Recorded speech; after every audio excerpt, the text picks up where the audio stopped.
Chairman PTI को अटक से अडयाला जेल मुंतकिल करने का हुक्म। Chief justice Islamabad high court ने फैसला सुना दिया। रिमार्क्स दिए कि चेयरमैन पीटीआई की सजा का स्टेटस तब्दील हो चुका। इस्लामाबाद के तमाम अंडर ट्रायल कैदी अडयाला जेल में हैं। चीफ जस्टिस ने इस्तफसार किया कि चेयरमैन अब तक अटक जेल में क्यों हैं, अडयाला जेल क्यों नहीं शिफ्ट हुए। एडिशनल अटॉर्नी जनरल ने अदालत को बताया कि जब साइफर केस में गिरफ्तारी हुई तो अदालती ऑर्डर अटक जेल का है। केस में चेयरमैन पीटीआई की दरख्वास्त जमानत पर समाअत इन कैमरा होगी या नहीं, इस्लामाबाद हाई कोर्ट ने फैसला महफूज कर लिया। चीफ जस्टिस आमिर फारूक के रूबरू चेयरमैन पीटीआई की जानिब से बैरिस्टर सलमान सफदर और प्रोसिक्यूटर शाह कावर एडवोकेट पेश हुए। चीफ जस्टिस ने रिमार्क दिए, रिकॉर्ड देख लें फिर तय करें कि केस किस तरह लेकर चलना है। इस केस में ऑर्डर पास करूंगा। चीफ जस्टिस ने रिमार्क्स में कहा, अब तो अदालती समाअतों की लाइव स्ट्रीमिंग हुआ करेगी। लाइव स्ट्रीमिंग होगी तो अदालती कार्रवाई पूरी दुनिया देखेगी। चीफ जस्टिस के तौर पर यह अमल मेरी अदालत से शुरू होगा। हमें इसके मुताबिक अपनी तैयारी रखनी चाहिए। पीटीआई के खिलाफ साइफर केस की समाअत कल अटक जेल में होगी। वजारत कानून ने साइफर केस की अटक जेल में समाअत का एनओसी जारी कर दिया। खुसूसी अदालत के जज अबुल हसनात जुल्करनैन कल अटक जेल में समाअत करेंगे। उधर इस्लामाबाद हाई कोर्ट के प्रोडक्शन ऑर्डर अटक जेल पहुंचा दिए गए। जेल जराये के मुताबिक चेयरमैन अभी तक अटक जेल में हैं।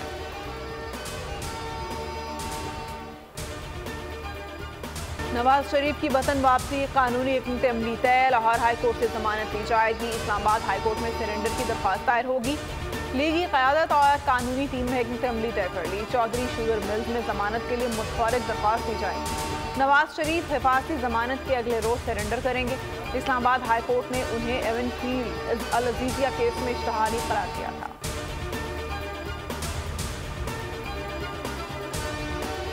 कोई पार्टी रहनुमा 21 अक्टूबर से पहले बैरून मुल्क सफर ना करे। तमाम रहनुमा पाकिस्तान पहुंचे। सदर मुस्लिम लीग नून शहबाज शरीफ की पार्टी क़यादत को हिदायत। लंदन में गुफ्तगू करते हुए कहा कि नवाज शरीफ तयशुदा प्रोग्राम के मुताबिक 21 अक्टूबर बरोज़ हफ्ता पाकिस्तान तशरीफ ला रहे हैं।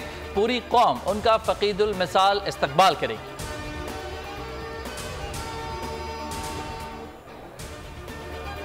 नून लीग की बड़े पावर शो की तैयारी। नवाज शरीफ के इस्तकबाल के लिए 10 लाख अफराद लाने का टारगेट। क़यादत ने जिम्मेदारान को ज़्यादा से ज़्यादा कारकुन लाने का टास्क दे दिया।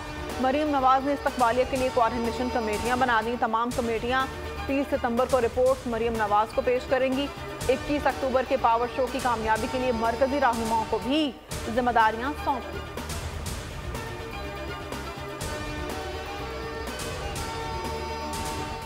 के साथ सीट एडजस्टमेंट के लिए कमेटी बना दी। चौधरी शाफे हुसैन कहते हैं कि पीपल्स पार्टी से सीट एडजस्टमेंट पर कोई बात नहीं हुई। आसिफ जरदारी चौधरी शुजात की खैरियत दरियाफ्त करने आए थे। गुजरात में मीडिया से गुफ्तगू में उनका कहना था कि इस मरतबा सिंध में भी काफिले की सीटें निकलेंगी।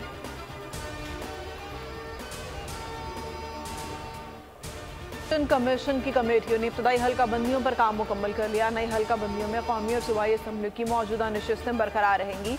हल्का बंदियों पर तजावीज़ और एतराज़ात 28 सितंबर से 27 अक्टूबर तक दायर हो सकेंगे। इलेक्शन कमीशन एतराज़ात 28 अक्टूबर से 26 नवंबर तक निपटाएगा। खत्म हल्का बंदियों की फहरिस्त 30 नवंबर को जारी होगी। सुप्रीम कोर्ट जाकर तारीख लेने का तस्वुर जहन से निकाल दें। तारीख लेने का रुझान अब नहीं चलेगा। Chief justice supreme court justice Qazi Faez Isa ने वाज़ेह कर दिया। चीफ जस्टिस ने ज़मीन से मुतालिक केस में वकील की सख्त सरजनिश की। मकालमे में कहा कि सुप्रीम कोर्ट में ज़ेर इल्तवा मुकदमात की तादाद काफ़ी ज़्यादा है। यहाँ तो एक तारीख पर नोटिस और अगली तारीख पर दलाइल हो जाने चाहिए। दीगर अदालतों में किसी दस्तावेज को पेश करने के लिए तारीख मिल जाती है। सुप्रीम कोर्ट में कोई केस आता है तो इसके सारे कागज़ पूरे होते हैं। चीफ जस्टिस ने वकील से कहा कि दलाइल भी एक ज़बान में दें, अपनी उर्दू बेहतर करें या अंग्रेज़ी। Supreme court practice and procedure act दरख्वास्त गुजार के वकील ख्वाजा तारिक ने सुप्रीम कोर्ट में जवाब जमा करा दिया। जवाब में कहा गया है कि अदलिया की आज़ादी में टैंपरिंग नहीं की जा सकती। पार्लियामेंट की मुदाखलत इख्तियारात की आईनी तकसीम की खिलाफ वर्जी है। पार्लियामेंट सुप्रीम कोर्ट के मामलात रेगुलेट करने की कानून साजी नहीं करती। एहतसाब अदालत में नैब रेफरेंसेस जमा होने का सिलसिला जारी। आज तकरीबन 15 रेफरेंसेस का रिकॉर्ड जमा करवाने का हदफ है। नायब ज़राए का कहना है कि अब तक 7 रेफरेंसेस जमा हो चुके हैं। जज मोहम्मद बशीर की जानिब से रेफरेंसेस पर 7 फरीकैन को नोटिस जारी।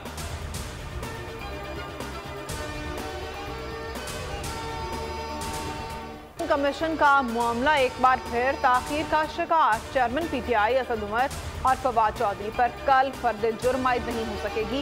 इलेक्शन कमीशन ने तीनों के खिलाफ कल होने वाली समाअत को मुअख्खर कर दिया। इलेक्शन कमीशन के मुताबिक तीनों के खिलाफ फर्द जुर्म अब 11 अक्टूबर को आयद की जाएगी। में जना हाउस हमला केस, पीटीआई की सनम जावेद समेत दीगर की रिहाई का परवाना जारी। सनम जावेद और दीगर कारकुनों के अहले खाना ने जमानती मुशल्के जमा करा दिए। जमानती मुशल्के जमा होने पर अदालत ने खवातीन की रिहाई के रूबकार जारी कर दिए। अदालत ने हुक्म दिया कि मुल्ज़मान अगर किसी और मुकदमे में गिरफ्तार नहीं तो रिहा कर दिया जाए।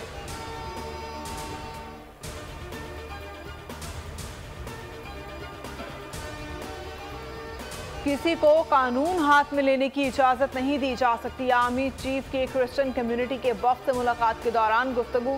कहा, इस्लाम अमन का मजहब है, अदम बर्दाश्त और इंतहा पसंदी की इस्लाम में कोई गुंजाइश नहीं है। ISPR के मुताबिक आर्मी चीफ ने पाकिस्तानी मसीही बरादरी के मुल्की तरक्की में किरदार को सराहा। मायारी तालीम के फ़रोग़, सेहत और खैराती इदारों की खिदमत में भी मसीही बरादरी के किरदार की तारीफ की।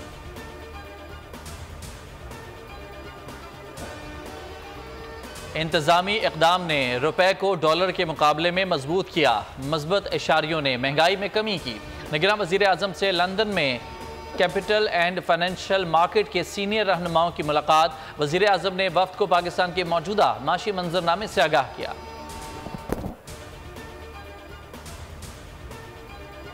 पॉलिसियाँ, डॉलर की कदर में कमी जारी। ओपन मार्केट में 50 पैसे सस्ता 293 रुपए में फरोख्त जारी। इंटरबैंक में अमरीकी डॉलर में 90 पैसे की कमी। डॉलर 290 रुपए 86 पैसे पर बंद हुआ।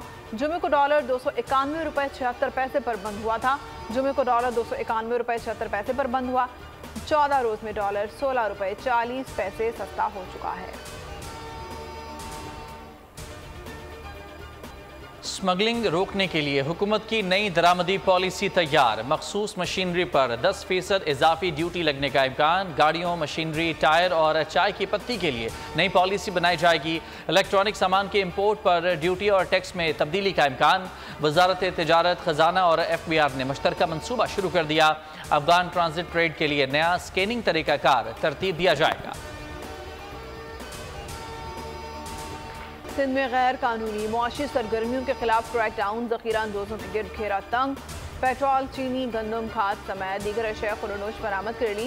गैर कानूनी तौर पर मुकीम गैर मुल्की बाशिंदों के खिलाफ ऑपरेशन तेज। सितंबर 2021 से अब तक तकरीबन 3400 से ज़ायद अफराद को गिरफ्तार किया जा चुका है। मुख्तलिफ जुराइम में मुलविस 8 से 43 गैर मुल्की बाशिंदे भी गिरफ्तार कर लिए गए।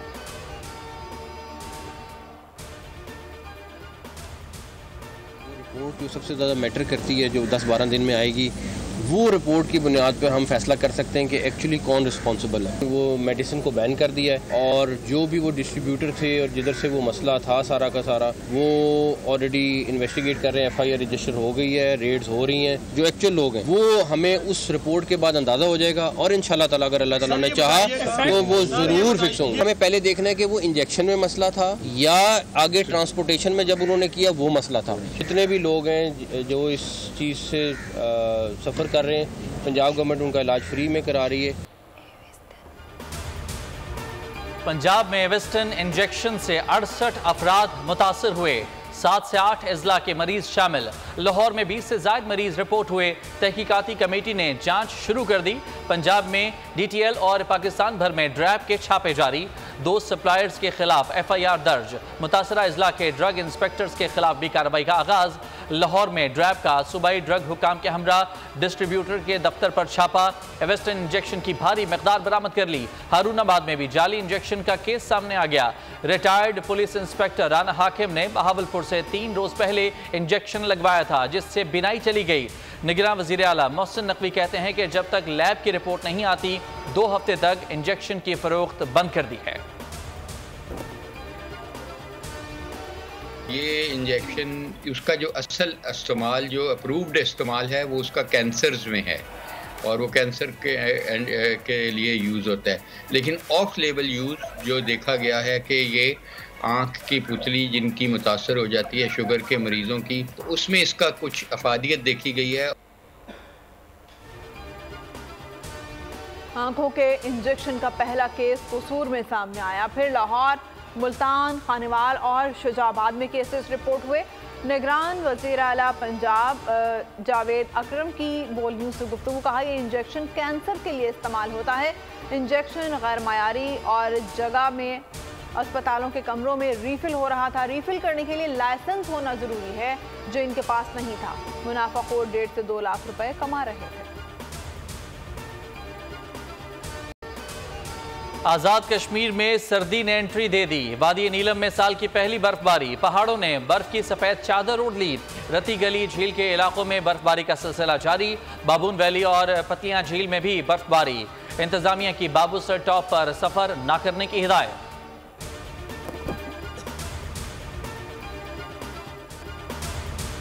सिख रहनुमा हरदीप सिंह नजर के कत्ल में भारत के मुलविस होने के शवाहिद अमरीकी खुफिया एजेंसी ने कनाडा को फराहम किए हैं। न्यूयॉर्क टाइम्स का इंकशाफ। रिपोर्ट के मुताबिक अमरीकी इंटेलिजेंस ने कनाडा को खुफिया मालूमात फराहम की, जिनसे कत्ल में भारत मुलविस होना साबित हो गया। अमरीकी इंटेलिजेंस मामले की तहकीकात में हम वक्त शामिल रहे। अमरीकी वज़ीर ख़ारजा एंटनी ब्लिंकन ने भारत से तहकीकात में ताउन का मुतालबा कर दिया। कहा, अमरीका कनाडा के साथ खड़ा है। सिख रहनुमा हरदीप सिंह के कत्ल के खिलाफ एहतजाज। लिबरल पार्टी ऑफ कनाडा के रुकन पार्लियामेंट सुख धालीवाल ने हरदीप सिंह नज्जर के कत्ल के मामले पर कनाडा की पार्लियामेंट में दरख्वास्त दायर कर दी। बलूचिस्तान में अक़लियती रहनुमाओं ने भारतीय दहशतगर्दी के खिलाफ मुजाहिरा किया।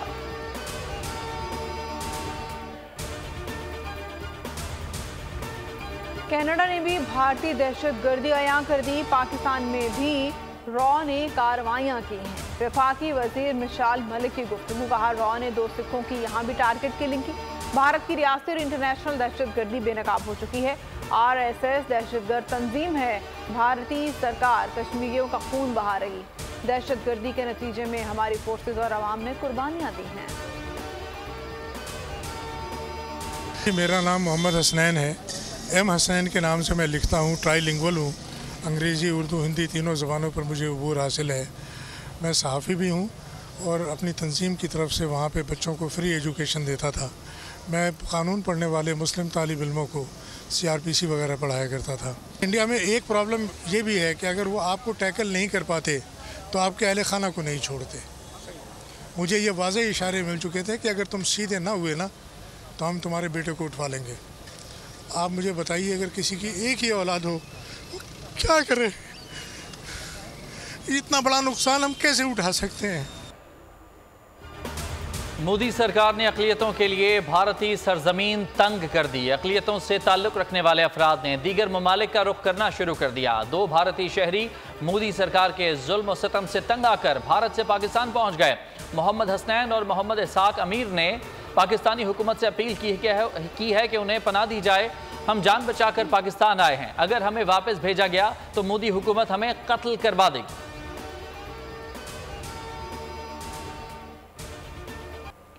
पाकिस्तानी हुज्जाज के लिए मुख्तसर दौरानिया का हज पैकेज मुतारिफ कराने का ऐलान। हाजियों के पास 40 से ज़ायद या 18 से 20 दिन पर मुश्तमिल हज पैकेज का ऑप्शन होगा। निगरान वज़ीर मजहबी अमूर अनीक अहमद कहते हैं कि मुख्तसर हज का फैसला हुज्जाज कराम खुद करेंगे।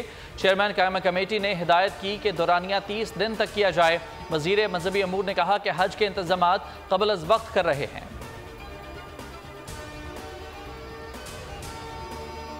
भारत ने वर्ल्ड कप में शिरकत के लिए पाकिस्तान क्रिकेट टीम को वीज़े जारी कर दिए। वीज़ों की मंजूरी PCB की जानिब से ICC को खत के चंद घंटे बाद दी गई। वीज़ों का इजरा टीम रवानगी से सिर्फ 48 घंटे पहले किया गया है। कौमी टीम बरासत दुबई, भारतीय शहर हैदराबाद जाएगी।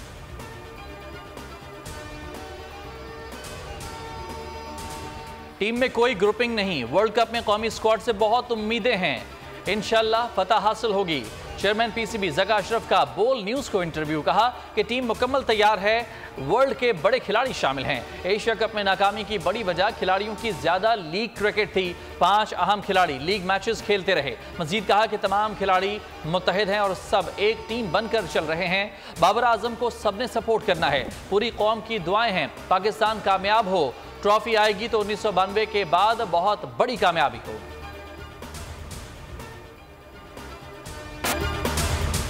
आईसीसी के वर्ल्ड कप के तराने पर शायकीन क्रिकेट के रद्द-ए-अमल के बाद अली जफर ने नया तराना बनाने का ऐलान कर दिया। गुलकार ने मदाहों को खुशखबरी सुनाते हुए कहा, मेरे पास एक आइडिया है जिसके तहत आपके साथ मिलकर एक तराना तैयार कर सकता हूं।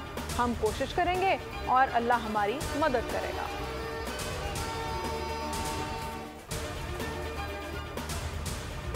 स्टार क्रिकेटर बाबर आजम का लाहौर में ट्रैफिक वार्डन ने चालान कर दिया। बाबर आजम गुलबर्ग के इलाके से जा रहे थे कि उनके पास ड्राइविंग लाइसेंस नहीं था। ट्रैफिक पुलिस ने बाबर आजम को लाइसेंस ना होने पर 2000 रुपए जुर्माना कर दिया।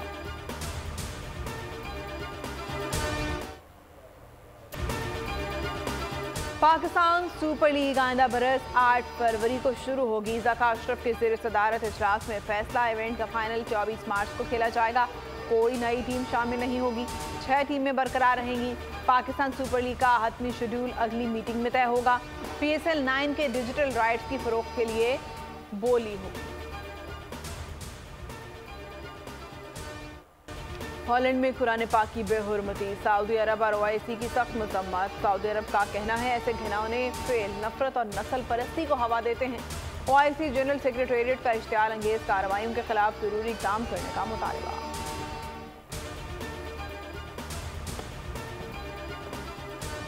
बड़े इनाम। कोरियन सीजन स्क्विड गेम फिर तहलका मचाने को तैयार। थ्रिल और सनसनी से भरपूर सीजन 2 नवंबर में रिलीज होगा।